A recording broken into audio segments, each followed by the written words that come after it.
E vamos compartilhar aqui. Conseguem ver o compartilhamento? Tranquilo? Sim, de boa. Ótimo. Deixa eu ver só se tem mais alguém aqui no lobby.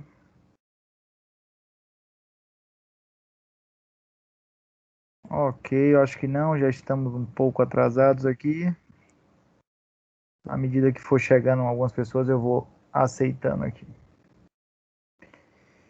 Então vamos lá, pessoal. Boa noite. Desculpe aí o atraso. Eu acho que eu estava no link errado. É um link que Cecília mandou desde o início do semestre, né? Então é o mesmo que todos temos. Eu que estava no errado. Mas para o final da aula a gente vai conversar um pouco, tá? Para definir o início dessa aula de hospitalar. Eu lembro que em semestres anteriores ela iniciava às 17 horas e aí eu recebi esse cronograma com a aula de hospitalar iniciando às 18. Então seria interessante a gente ver, né, o que é a maioria, o que todos, na verdade, gostariam, porque se todos acharem que dá para começar às 17 horas, para mim não tem problema nenhum, tá? Então era algo que eu gostaria que vocês começassem a amadurecer durante essa aula e ao final da aula a gente vê. Se tiver alguém que se oponha, também não tem problema, a gente inicia sempre às 18 horas, tá? Como eu falei com vocês, essa é uma disciplina estritamente prática, tá? De estágio, então é uma disciplina que a gente está se adaptando desde o início da pandemia devido a essas impossibilidades em alguns períodos, tá? Do campo de estágio. Fiquei até otimista, porque quando chegou ali próximo de novembro do ano passado, novembro, dezembro, se eu não me engano, até antes um pouco, a gente começou e até pouco tempo aí, final de janeiro, se eu não me engano, nós estávamos em campo, tá, de hospital. Mas infelizmente, né, teve essa situação, esse retorno aí dos picos de infecção, mas que se Deus quiser, em breve já não estaremos mais. Então, se vocês perceberem, esse cronograma vai estar no início no encontro 1, é um cronograma provisório de aulas teóricas, tá, vinculadas à temática de estágio em hospitalar. Tá? Então, não teríamos como iniciar alguma aula teórica se não fosse relacionada a essa temática aí de comportamento. E eu acho muito interessante que a gente tenha essa conversa, é uma conversa rápida, tá? Não é uma aula extensa, não, mas que a gente vai relembrar, tá, vários pontos que vocês provavelmente vivenciaram aí durante toda a graduação e que durante o estágio de hospitalar, principalmente para quem vai atuar em campo de centro cirúrgico de hospital, tá, a gente precisa realmente algumas modificações, algumas situações um pouco mais rigorosas relacionadas à biossegurança, tá? Se a gente já segue de forma rigorosa a nível de ambulatório, no centro cirúrgico isso aumenta significativamente, tá? O potencial de contaminação em centro cirúrgico ele diminui de forma bem considerável também, e é sobre isso que a gente vai conversar. Claro que os conceitos, eles são os mesmos, tá? Se vocês pararem para perceber aí durante a aula, a gente vai conversar de alguns conceitos de esterilização, desinfecção, tá? Sepsia, antissepsia, e que são os mesmos para ambiente cirúrgico, tá? Ambiente de centro cirúrgico ou ambiente de ambulatório, tá? Então, a gente consegue aplicar muitos desses princípios que vamos conversar hoje em ambulatório, claro, dando uma margem, tá, de relaxamento um pouco maior para o ambulatório. Tá? Então é sobre isso que vamos conversar. Se vocês precisarem, tiverem qualquer dúvida relacionada aí à aula ou algum outro assunto, podem ficar à vontade durante a aula para interromper também. Tá? Então, primeiro a gente traz essa temática num período que estamos mais ainda vivendo essa proliferação, né? Essa proliferação de vírus, principalmente, né, do Covid, com suas modificações, mutações aí que estamos vivenciando diariamente, tá? Mas ao mesmo tempo a gente está num campo também, tá? De bactérias, fungos, parasitas, e é sobre essa barreira que a gente tenta criar, tá? Desde o início, a odontologia, eu posso considerar isso, e vocês também, observando até outras especialidades de saúde, a odontologia é uma das mais bem preparadas a parte da biossegurança, e foi sobre isso, né, e é sobre isso que o questionamento acontece, que em períodos de pandemia, o porquê de consultórios fechados, de ambulatórios fechados, se já seguimos, né, uma biossegurança de que todo paciente ele é potencialmente contaminante, tá? Essa mesma discussão, né, se a gente for pegar a história da odontologia, ela também veio com a infecção do HIV, tá? Isso aumentou mais ainda o protocolo de biossegurança, e eu acredito que o Covid vai trazer ainda mais, né, um protocolo de biossegurança ainda mais blindado, né, para a odontologia. Até porque se a gente for perceber, praticamente somos os únicos profissionais de saúde que usamos a paramentação completa durante o atendimento. Tá? Tirando profissionais também que atuam em UTIs, né, e atuam nessas situações, mas o odontólogo a nível de ambulatório, a nível de consultório, ele, em sua grande maioria, ele está altamente capacitado da parte da biossegurança. É uma vivência que a gente vem desde a graduação, tá? E mais recentemente, alguns protocolos estão sendo mudados, isso está sendo apresentado a vocês, né? Não sei se vocês viram também no Encontro 1, tem um protocolo de biossegurança que vai se adaptando a cada realidade, tá? É algo que a gente também tem que mensurar. Não adianta eu querer um protocolo de biossegurança de uma UTI Covid e trazer esse mesmo protocolo de biossegurança para o ambulatório nosso da Unime. Claro que a gente vai ter o mesmo protocolo, tá? Um mesmo protocolo de biossegurança, mas não a mesma rigidez, né, na biossegurança de graus diferentes de potenciais de contaminação. Tá? Então é algo também que a gente tem que ir amadurecendo frente a isso. Tá? Uma realidade de trabalho em PSF, uma realidade de trabalho em CEL, tá? Isso também a gente vai observando alguns cursos. O nosso ambulatório é um ambulatório que tem cadeiras sequenciadas, então existe uma estratégia para que essas cadeiras sejam isoladas, né? Uma cadeira sim, duas cadeiras não, ou uma sim, uma não. Tá? Existem essas estratégias que diminuem, sim, o potencial efeito, né, de contaminação, né, entre paciente e profissional, tá? Mas tudo gira em torno desses micro-organismos, tá, que estão aí presentes. E a gente entra nessa temática, né, que está tão atual e está tão discutida ultimamente, sobre biossegurança.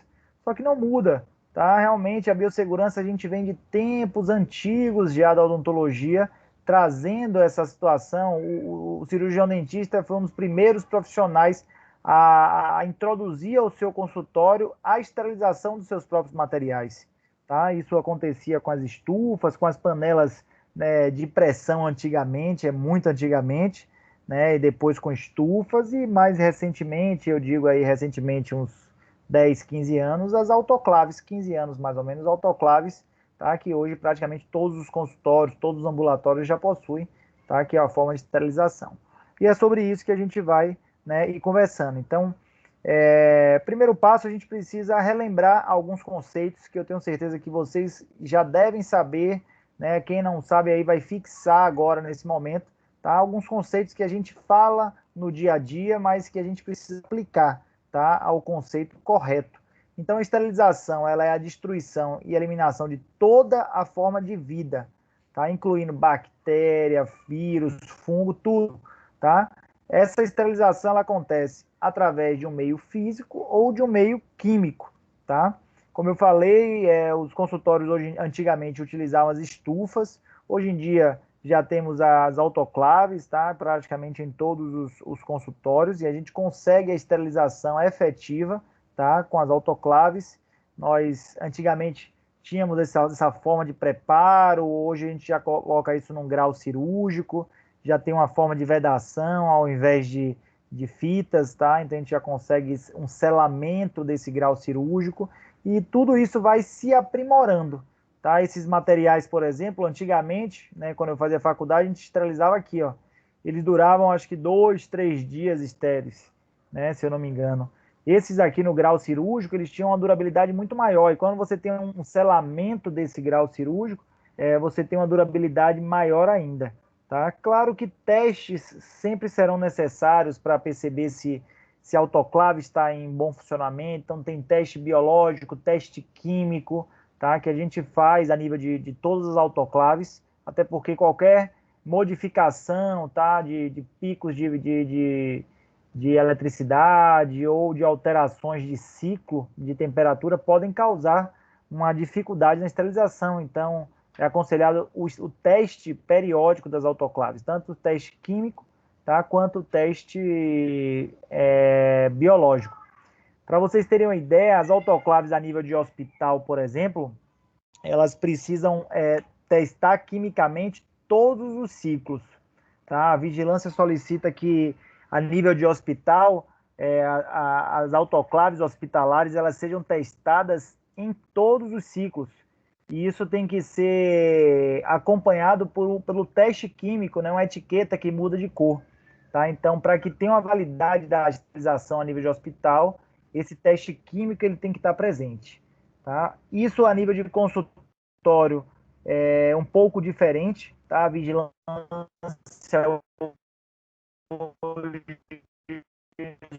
solicita um pico diário, tá, na sua autoclave e um teste biológico semanal, tá? Alguém falou alguma coisa?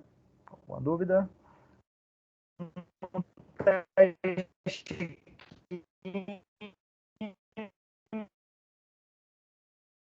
químico e umas regiões, tá, e de grau de cobrança.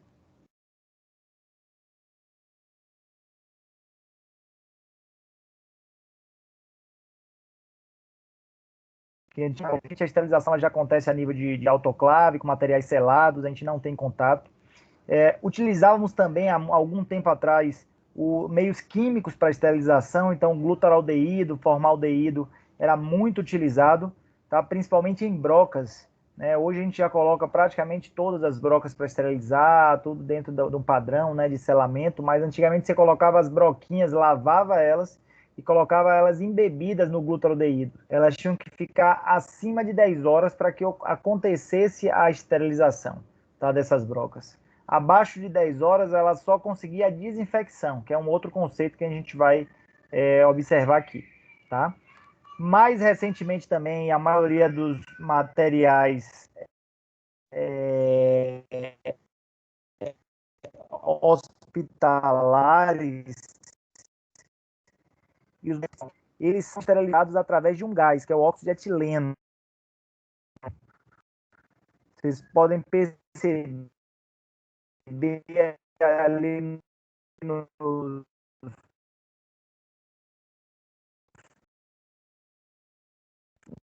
descartáveis. E aí algumas pessoas até perguntam: ô professor, eu abri aqui o fio de sutura e não consegui, e não precisei usar. Eu posso colocar para esterilizar de novo esse fio de sutura? Oficialmente não. Tá? Muita gente faz isso, tá? Mas oficialmente não, porque essa esterilização ela acontece pelo óxido de etileno. E o que acontece muito quando você coloca um fio de sutura para esterilizar, você não utilizou por algum motivo, ele começa a ficar quebradiço. Ele não está propício a altas temperaturas. É um fio plastificado, se for um fio de nylon, por exemplo, e ele tende a ficar quebradiço porque ele ele não consegue suportar temperaturas elevadas. O óxido de etileno ele não eleva essa temperatura, tá? A tal ponto. Então, realmente não é aconselhado dessa forma. E aí a gente vem para o segundo conceito, tá? Que é a desinfecção. Muita gente às vezes fala, né, a desinfecção, mas não sabe do que se trata. A desinfecção a gente faz a eliminação dos germes patológicos, tá? Principalmente, tá? Pode usar um método físico ou químico, e ela se aplica às superfícies inanimadas. Então, por exemplo, está errado eu falar que eu vou fazer uma desinfecção do paciente, tá? Não, o paciente é um ser vivo, tá? Então, eu vou fazer uma desinfecção da bancada, uma desinfecção da minha turbina, uma desinfecção do refletor, tá? Da minha cadeira odontológica.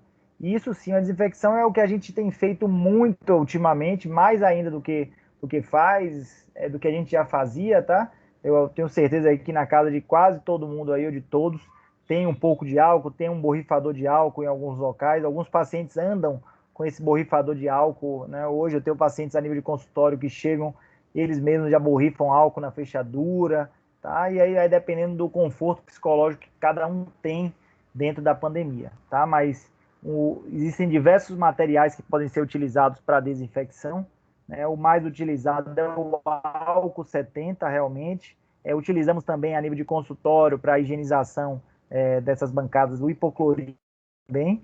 O glutaraldeído ele foi muito utilizado, mas devido a um cheiro um pouco mais forte, tá? Ele caiu em desuso. E algumas pessoas ainda usam um pouco do formaldeído, mas o álcool 70 hoje ele é o mais utilizado.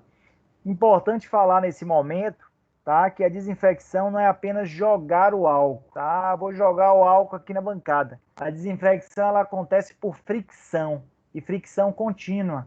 Isso também serve para superfícies que a gente faz em casa, tudo direitinho. A gente vê às vezes a pessoa só borrifa o álcool, mas ela tem que borrifar e limpar aquela região com fricção para que ocorra a desinfecção. Tá? Apenas jogar o álcool por si só não leva à desinfecção. Tá? Isso é importante também para que a gente possa fixar, principalmente nesses momentos aqui, né, de pandemia, de retomada que a gente vai ter.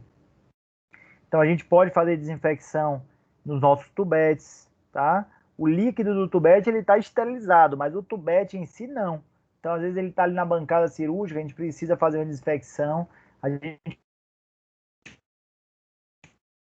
pode colocar, a gente colocava as broquinhas para fazer uma desinfecção. Tá? Algumas pessoas gostam de fazer essa desinfecção antes de colocar no ciclo, tá? Mas outras já só fazem a limpeza e já levam direto para o ciclo da esterilização. Tá? A desinfecção cadeira, relacionados normalmente a nossas auxiliares, tá? E fazem isso muito bem. A gente faz isso a nível de ambulatório também, tá? Isso é importante e vai ser mais importante ainda nessa nossa retomada. E aí a gente vem para um conceito, né? Um conceito similar à desinfecção, tá? Com o mesmo princípio da desinfecção, só que ele acontece a nível de superfícies vivas. E aí sim está altamente correto falarmos que iremos realizar uma antisepsia do paciente. Uma antisepsia oral, perioral, intraoral, tá? E isso aí está correto, porque são manobras que resultam na eliminação de germes patológicos, tá? De germes apenas patológicos, através do método físico-químico, né? Ou seja, de bochecho, ou fisicamente com fricção, tá? Sobre organismos vivos. Então, sobre a pele, sobre a região perioral, sobre lábios, sobre língua, tá? E a gente pode dizer que realmente é uma antissepsia. Então, a gente vê esses conceitos serem trocados, né, bastante. Não, vou fazer uma antissepsia aqui da minha bancada. E aí tá errado. Ao mesmo tempo, fazer uma desinfecção do meu paciente. Tá? Tudo bem que todos irão entender, tá? Nessa variação linguística, né, que a gente vive, todos irão entender o sentido, tá? Mas num meio científico, especificamente, você deve citar, tá, de uma forma mais correta de que desinfecção é em superfície inanimada e antisepsia é em organismos vivos, tá? E antisepsia a gente consegue fazer com diversos produtos, né? O mais comum deles que a gente utiliza é a clorexidina, tá? Então, em diversas concentrações, então a gente consegue fazer a antisepsia do nosso paciente intraoral com a clorexidina 0,12%. A gente consegue fazer a desinfecção extraoral do nosso paciente com a clorexidina a 2%, tá? Então, algumas opções. A gente pode usar o álcool, sabão, tá? Água. Então, são algumas situações que a gente utiliza a antisepsia dos nossos pacientes. Utilizamos também álcool iodado antigamente, só que melava bastante o paciente. Então, a preferência hoje, quando tiver, é a clorexidina, tá? Professor, não tenho nada de clorexidina, como é que eu vou fazer? Aí eu então só tenho a clorexidina de 0,12%, como é que eu faço para fazer uma antisepsia? O próprio paciente pode, né, lavar essa região perioral momentos antes do atendimento, ou você mesmo pega uma gaze, bota um pouco de sabão e faz uma antisepsia ao redor da região perioral com o próprio sabão mesmo, tá? Isso já vai ajudar bastante a diminuir germes patológicos ao redor e você consegue manter uma barreira mais limpa ali naquele momento, tá? Então, aqui uma paciente sendo preparada para fazer antisepsia, tá? Então, como eu falei, a gente usava antigamente a tintura de iodo, álcool iodado, e ainda algumas pessoas ainda utilizam na região perioral, tá? E sempre a clorexidina intraoral. E aí realmente essa era a conduta, né, circular ali na região perioral antes dos procedimentos cirúrgicos. Quando vamos a nível de hospital, né, vocês quando tiverem os campos a nível de hospital, vocês vão perceber que para os procedimentos cirúrgicos a nível de hospital, a gente precisa fazer a antisepsia do nosso paciente do pescoço até próximo do couro cabeludo. Então a gente faz toda essa região aqui, ó, de antisepsia a nível de hospital, tá? É algo importante que vocês também irão perceber que tem essa diferença. Por que que a gente não faz isso a nível de consultório? Porque normalmente vamos utilizar aqui um campo fenestrado, tá? Vocês devem ter utilizado bastante, vão utilizar ainda, tá? Eu uso muito a nível de consultório os campos descartáveis fenestrados e que fica fenestrado apenas na região perioral ali do paciente, tá? E aí na nossa odontologia a gente tem diversos materiais, diversos instrumentais, além dos instrumentais, equipamentos próximos ali da nossa área de atuação. E é importante que a gente consiga identificar, né, o que são os nossos materiais críticos, o que são semicríticos e o que são não críticos. E não só a gente possa identificar, que a gente possa também conferir se a nossa auxiliar de saúde bucal, tá? Se alguma higienista que a gente tinha no consultório também identifique que existe essa diferença, tá? Isso é muito importante porque se você consegue identificar que existem essas diferenças, você vai dar a devida atenção a cada um deles e o próprio nome já traz a necessidade de uma atenção maior para os críticos, uma necessidade um pouco menor para os semicríticos e uma necessidade bem menor para os não críticos.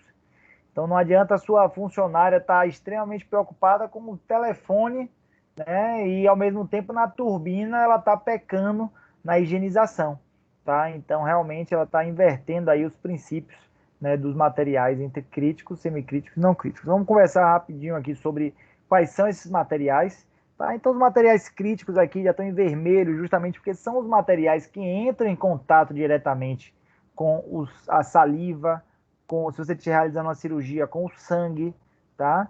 Então são os materiais que precisam estar esterilizados. Isso é um fato.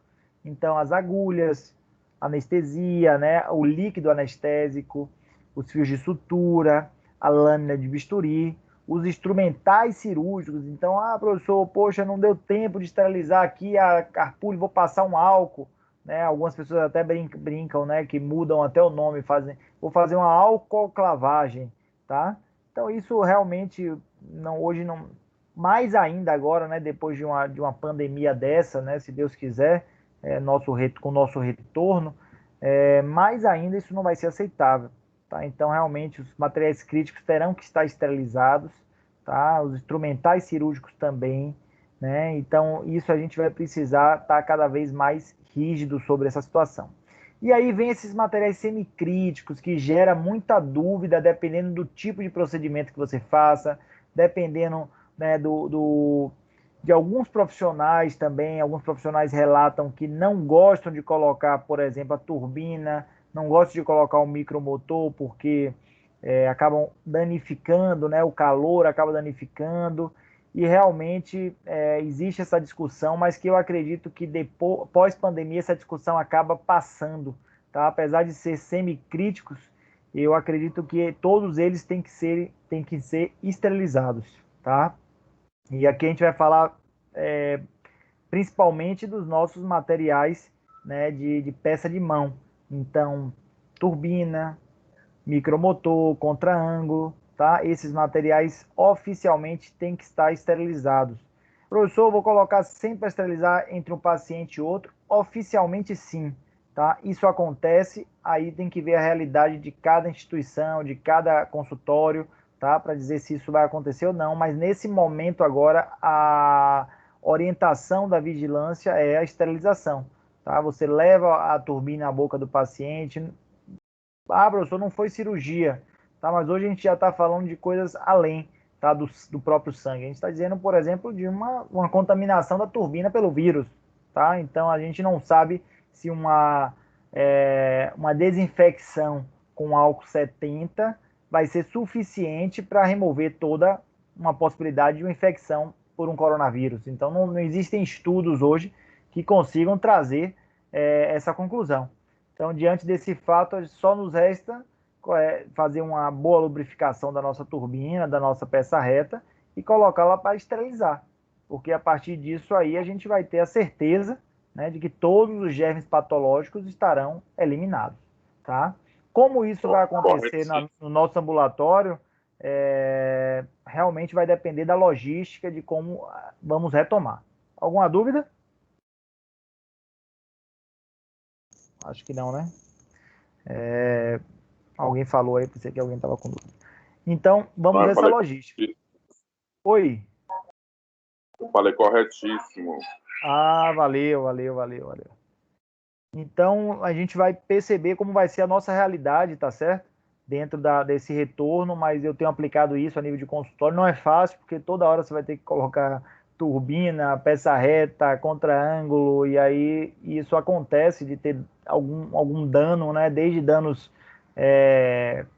físicos, né? Se um contra-ângulo desse cai no chão, se uma turbina dessa acaba tendo uma pancada maior ali, né? Durante a esterilização, acaba sendo chato.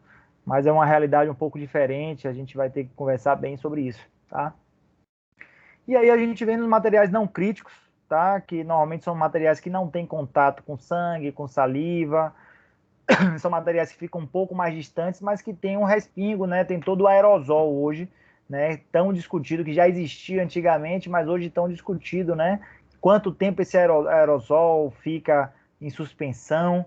Vocês devem ter visto logo no início da pandemia, alguns estudos demonstravam que o aerosol e o vírus, né? Ficava suspenso no aerosol durante 3 horas, às vezes, né? Ou algumas pessoas levantaram essa possibilidade. Tudo eram estudos iniciais, eram estudos que não conseguiam trazer totalmente a realidade dos ambientes, né? E isso diminuiu de uma forma considerável.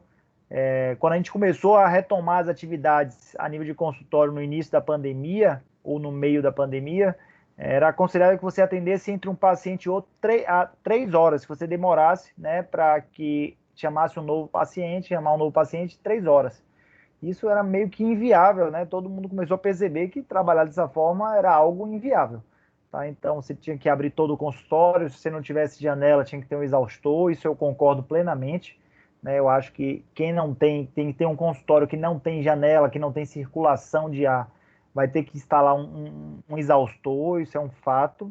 Tá? Agora, essa demora de 3 horas eu acredito que até economicamente para qualquer consultório ele fica inviável.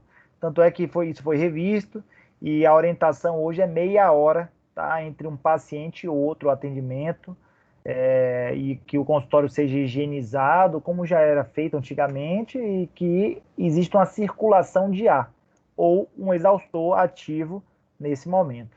Tá? São algumas orientações que estão mudando, né, cada vez mais. No ano passado, cada semana saiu uma orientação diferente. Eu acredito que ainda deve sair uma cartilha final da parte da vigilância, né, de cada município, de cada estado, orientando, né, fazendo uma orientação final após passarmos esse período aí de mutações de vírus, toda essa parte de contaminação.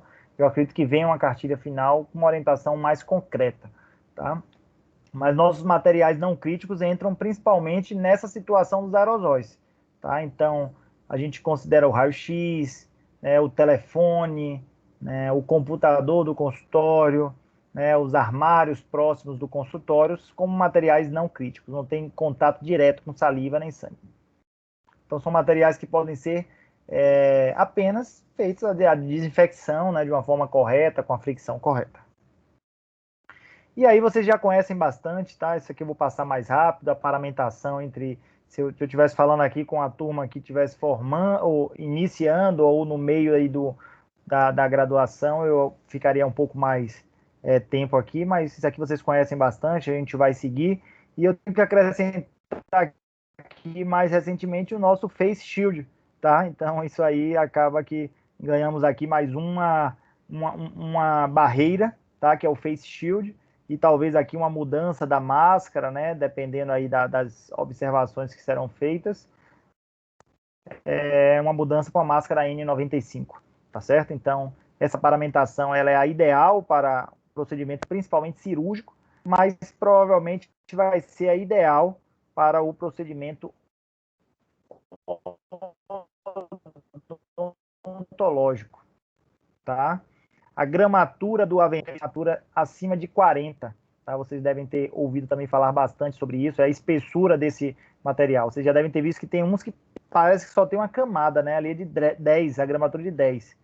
O de 40 já é bem grossinho, alguns já orientam 60, 70 de gramatura. Infelizmente, né, isso é importante, a gramatura, existe gramatura de touca, existe gramatura de propé, tá? Então tudo é espessura.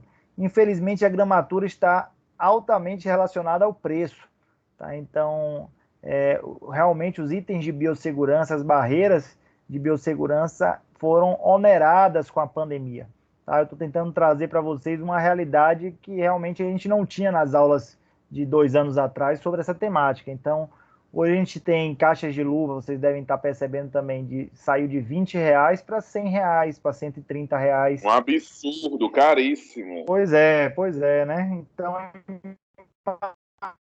imagine aí, você comprar uma luva hoje de R$ 100, eu fico imaginando como é que as clínicas que têm uma vazão grande e são consideradas populares, né, estão conseguindo se manter nisso aí, né? Então aí abre uma brecha para diversas outros erros, né, da biossegurança. A gente já via antigamente isso acontecer, algumas pessoas colocarem luva para esterilizar, tá? Eu já vi isso acontecer. Infelizmente isso não é recomendado, tá? Se fosse recomendado seria até uma saída para uma economia, né? Mas essas luvas são descartáveis, tá?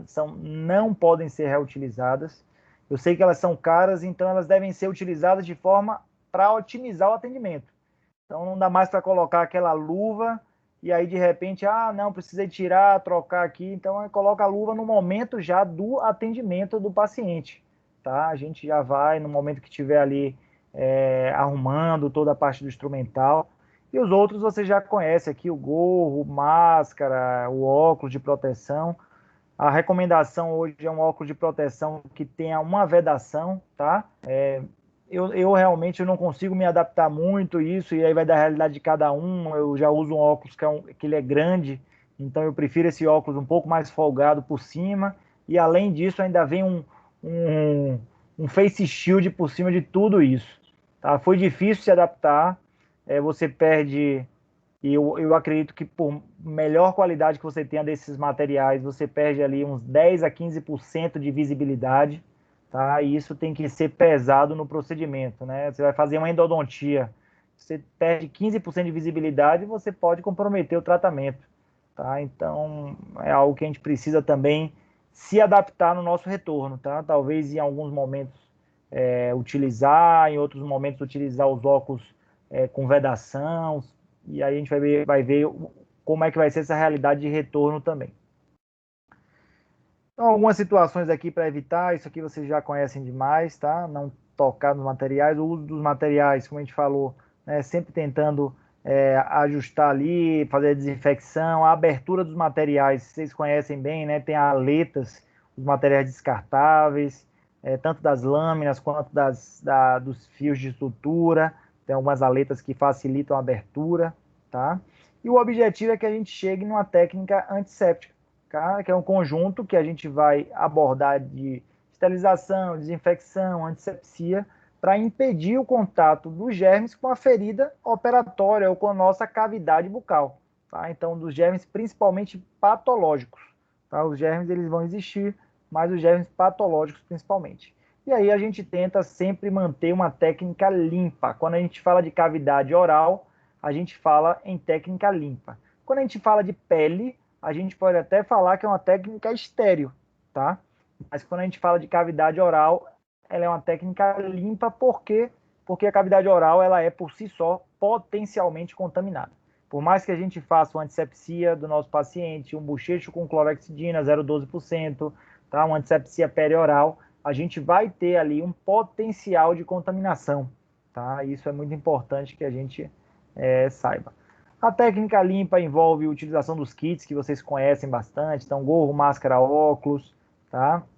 Mais recentemente face shield. A lavagem das mãos, para quem for fazer o estágio em centro cirúrgico, vai perceber que existe uma cronologia de lavagem das mãos, tá? Existem umas pias em centro cirúrgico, antes da gente entrar, a gente precisa lavar mão e antebraço, tá?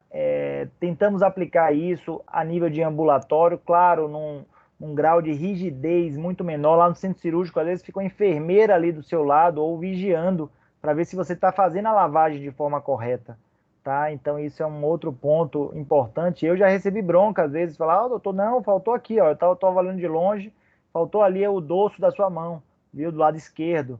Então, realmente, eu acho que tem que ser dessa forma. Mais recentemente, os centros cirúrgicos eles mudaram um pouco, eles colocaram um álcool para que a gente fizesse a nossa antisepsia das mãos. Você faz uma lavagem normal com água e sabão e utiliza o álcool para fazer antisepsia, tá?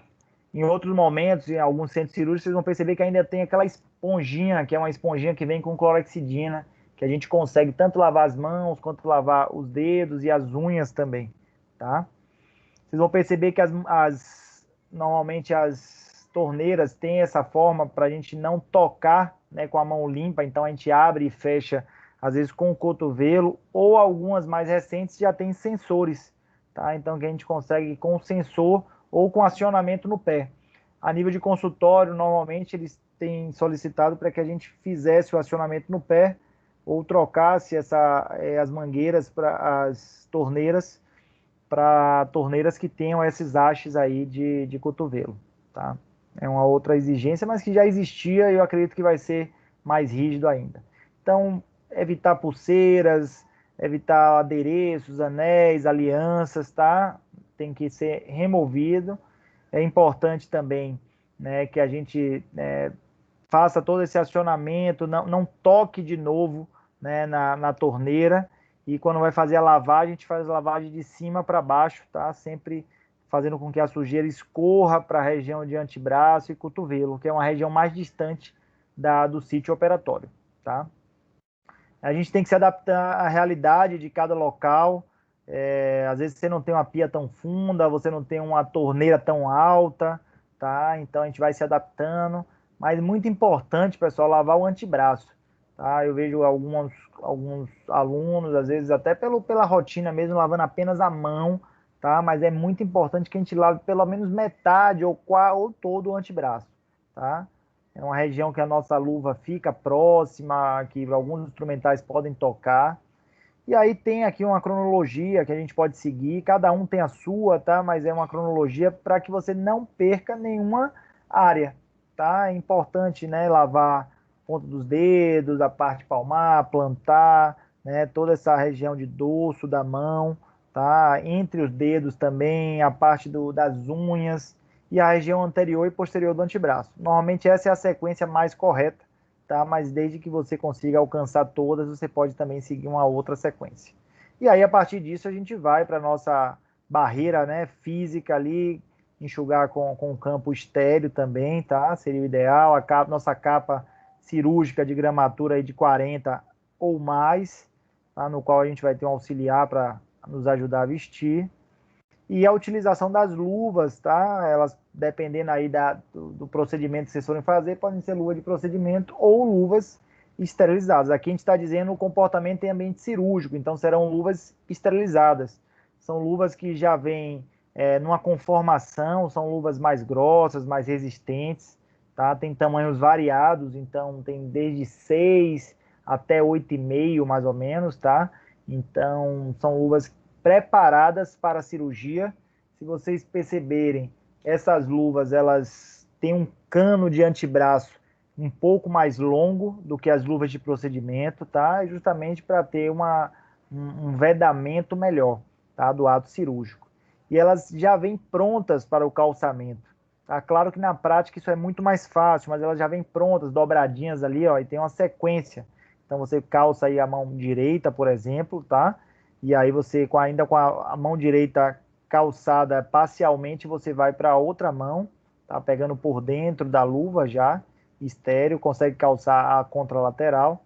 E aí você puxa o cano da luva todo aqui para o antebraço, para que ele vá abraçar ali a sua capa, tá? A sua capa descartável também, né? Que você vai estar utilizando, e em seguida você já, o outro braço você também já coloca, e esse é o objetivo final, tá? Você não consegue esse objetivo, por exemplo, com a luva de procedimento.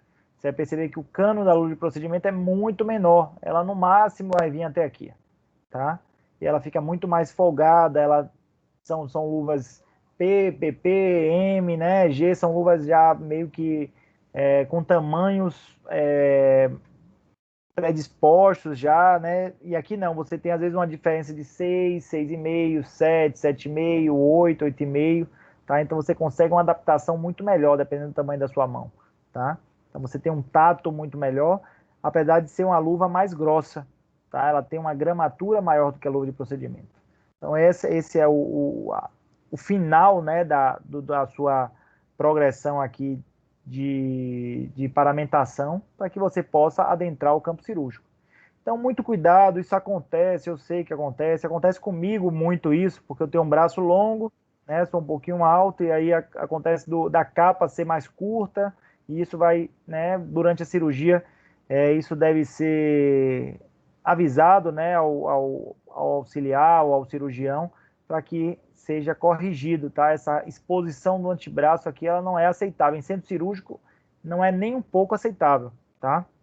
Você recebe bronca mesmo aí da equipe de enfermagem, caso ela veja você operando um paciente dessa forma. E a nível de ambulatório também, já que a gente está lidando com luva cirúrgica, tá? Luva de procedimento cirúrgico, a gente pode sim ajustar aqui, ó, trazer essa capa mais para frente, essa luva aqui mais para trás, tá? Para ter um ambiente mais seguro para os nossos pacientes. Aí você vai fazer toda a paramentação de mesa auxiliar, mesa cirúrgica. A partir desse momento você já consegue tocar em todos os instrumentais que estão esterilizados, porque você está com a luva cirúrgica. Tá? E aí arrumar a mesa de uma forma correta, não é o caso aqui para a gente poder discutir sobre isso, tá? Equipamentos também, a gente tenta fazer toda a barreira, né, com equipamentos, né, a parte de toda do refletor, de turbina, né, das regiões onde o paciente também pode tocar algumas vezes. Tá? Então aqui sempre acionando com o pé, com a mão, evitar, né, tocar diretamente em algum desses lugares aqui, que vocês já sabem, sempre vai ter um auxiliar sem luva e um operador com a luva para que possa montar de forma correta, né, o ambiente ali com a biossegurança correta, tá? A turbina, né, como a gente falou, ela vai oficialmente estar esterilizada. A gente pode subir um pouco mais esse campo aqui, ó, essa capa aqui para a turbina, até próxima daqui dessa região aqui da broca, né, cirúrgica, ou da broca cirúrgica nesse momento, tá, ou da broca de restauração. Mas se ela estiver esterilizada, você pode deixar ela mais embaixo aqui, sem problema nenhum, e tocar na sua turbina normalmente, tá? E aí a antisepsia que a gente já conhece, né, pode utilizar, fazer toda essa parte para que chegue a esse nível, né, de procedimento, de isolamento, né? Esse é um nível de isolamento a nível de ambulatório, a nível de centro cirúrgico, é um nível de isolamento muito maior, as capas são maiores, elas abordam muito mais o paciente, né, ao redor, tá? Mas a nível de ambulatório é o que a gente precisa, tá, chegar a esse ponto especificamente para que possa iniciar a nossa cirurgia, nosso procedimento cirúrgico. Eu tenho certeza que está todo mundo aí bem saudoso aí de um procedimento cirúrgico, né? Ou em procedimentos de implante, tá? E aí essa é a forma, tá? Então a gente precisa estar sempre revisando a nossa imunização, então hepatite B, tá? Principalmente as vacinas de hepatite B, ver se elas estão em dia, se tem que tomar algum reforço, tá? A gente pode medir isso através do anti-HBS, tá? Fazendo o exame anti-HBS. Normalmente quem já tomou a vacina não precisa do reforço, já está bem imunizado, mas é bom sempre testar. Como vocês estão no final, provavelmente já devem ter feito isso, tá? Antes do atendimento, sempre lembrar que o ambiente ele deve estar desinfectado, os materiais esterilizados também, tá? As barreiras físicas. Durante o atendimento, tentar ter muito cuidado, principalmente com os acidentes, tá? A gente observa, às vezes, muitos acidentes no transcirúrgico, né, no transoperatório ou no pós-operatório, principalmente, tá? Nesse momento de pandemia, a gente vai ter que seguir de forma mais rígida, então aquela situação que era muito bacana, né, de estar aqui no box do colega, ir lá no outro box, passar para um box diferente, conversar ali com outro colega. Infelizmente, nesse momento de retomada, vai ser difícil, a gente vai se restringir ao procedimento e ao espaço que a gente está trabalhando, né? Infelizmente, cada um de nós tem um grande potencial de ser contaminado ou de contaminar, tá? Então, a gente tem que pensar dessa forma. Tá? A gente vai estar sempre bem paramentado, isso vai ser cobrado sim nesse retorno, como sempre foi, mas talvez um pouco de forma mais rígida. Isso também para nós, professores, para todos os funcionários da instituição, tá? Após o atendimento, muito cuidado, vocês estão lidando com um material que vocês já conhecem, é um material contaminado, e mais ainda nesse momento. Então, às vezes a gente está com pressa, né? Tem que descartar material perfuro-cortante, muito cuidado esse material não cair ou vocês não se machucarem, tá? E levar os materiais ali para esterilização. Então, muito cuidado aí nos perfuro-cortantes. Eu, particularmente, não gosto de reencapar a agulha. Eu acho que a agulha ela tem que ser descartada da forma como ela está aqui, ó. Colocou e descarta ela lá através de uma cubinha. Mas para quem gosta de descartar, de reencapar a agulha, essa eu acho que é a maneira talvez mais segura, tá? Pescando ela. Essa outra aqui, a possibilidade de se ferir é grande. Então, lembrar aqui, ó, sempre que perceber algum pérfuro cortante aqui, esse nível tem que estar aqui na linha tracejada, tá? Então, se vocês perceberem, tô aqui na esterilização, já passou da linha tracejada, chama o funcionário responsável, tá? Acho que a gente tem agora a professora Elisaura, que ela é a coordenadora da clínica, se eu não me engano. Então, isso aqui vai ser algo que a gente vai estar sempre, né, vigilante. Vocês também vão ajudar bastante, tá? Então, evitar que isso aconteça. Às vezes é tanta gente jogando no mesmo momento que a caixa não suporta, então tem que trocar essa caixa, tá? A retirada da luva ela é muito importante, tá? Na prática a gente consegue conversar sobre isso, mas uma luva melada de sangue, então você, para retirar, basicamente você deve puxar aqui o cano dela de uma das mãos, trazer até aqui o polegar, e aí através do outro, com a outra mão já com o polegar protegido, você tira a luva por inteiro, e aí abraça as duas e joga fora, tá? No momento da prática a gente consegue falar isso um pouco melhor, tá? Acondicionar os materiais, muito cuidado, tá? Tem essas luvas de proteção que vocês utilizam, né? Acho que é a luva Mucambo, então ter cuidado, a gente perde um pouco o tato, né, com essa luva. Todo mundo já passou por essa fase, vocês estão na fase final agora dessa questão de lavagem de material, eu sei que é extremamente chato, tá? Mas é um momento até que a gente dá para conversar com alguns amigos, né? Fazer até um pouco de barulho ali naquela esterilização. Mas a gente vai ter que ter cuidado. Hoje não dá mais para... já acabei de lavar, vou ficar aqui na esterilização conversando com minha amiga, porque tenho que conversar aqui com ela, algumas coisinhas que estão pendentes, tá? Algumas fofoquinhas que estão pendentes aqui. Deixa para fazer isso lá fora, tá? Deixa para fazer isso talvez num ambiente um pouco mais arejado, tá? Não dá para nesse momento aqui. Quem está nesse momento aqui é quem está atuando. Acabou, sai, já a gente evita aglomeração, a gente evita potencial de contaminação. Eu sei que era legal, fiz muito isso aqui também, tenho certeza que todos vocês fizeram. Ficar aqui conversando com os amigos enquanto uns estão lavando, tá? Mas infelizmente isso nesse momento aí de retomada não vai ser possível, tá? E aí a gente fica imaginando depois que será que a gente vai chegar num ambiente desse tipo? Acho pouco provável, tá? Dessa necessidade total de chegar a esse nível, tá? O que a gente, né, pretende chegar no nível de biossegurança aqui, claro, está faltando óculos, já está faltando aqui um face shield para esse paciente, mas é um nível de segurança aceitável para cada ambiente de consultório, para cada ambiente de ambulatório. E saber que a gente tem níveis diferentes, temos níveis ambulatoriais, não é por isso que a gente vai diminuir os nossos cuidados, tá? Mas quando vocês atuarem aí, tiverem em ambiente de centro cirúrgico, vocês vão perceber que a rigidez é muito maior. Você tem diversos olhos ali te fiscalizando. Isso faz com que você siga com a rigidez muito maior, tá certo? Sempre tentar a técnica limpa, o ambiente tranquilo e harmônico e comunicação com o nosso paciente. Beleza? Basicamente, pessoal, aula bem direta, bem simples, só para retomar alguns termos, tá? Para que vocês possam, talvez, ir se acostumando com uma nova rotina que tá por vir. A gente tem uma cartilha de biossegurança aí que a professora Luciana Kozer fez em conjunto aí com a professora Cecília, a professora Luísa também, acho que Jorge. Então, a cartilha de biossegurança muito bacana, acho que vocês já devem ter tido contato, tá certo?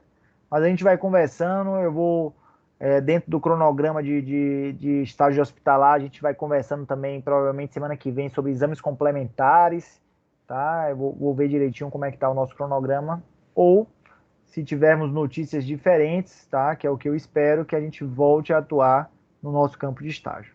Beleza? Ou alguma dúvida? Algum questionamento? Algum acréscimo?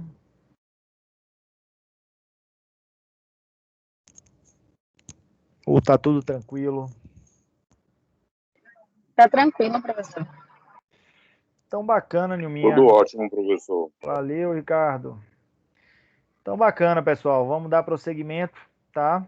E aí, boa semana para todos. Boa noite. Podem Boa noite, professor. sair. Até mais. Tchau, professor. Boa noite. Tchau, tchau.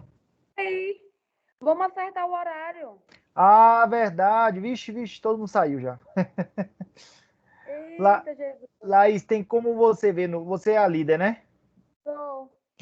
Dá uma olhada no Sim, ó. grupo, Laís. Oi, Gabriela vai falar? Diga, Gabriela. É porque tem gente que falou que não podia às 18. Você viu, Laís, lá no grupo? Que não podia às 18? E Porque esse foi o primeiro horário que colocaram, né? Foi. Que passaram, a Cecília passou para mim esse horário de 18. Se todos puderem 17, não tiver ninguém contra, a gente começa às 17. Você pode me falar, Laís? Isso aí a gente começa às 17 horas, sem problema. Tá bom, professor. Vou mandar no grupo da turma. Obrigado. Se ninguém tiver oposição, porque oficialmente o horário é 18, tá? Sim, tá certo, tá bom. Valeu, Laís. Obrigado. Tchau, tchau.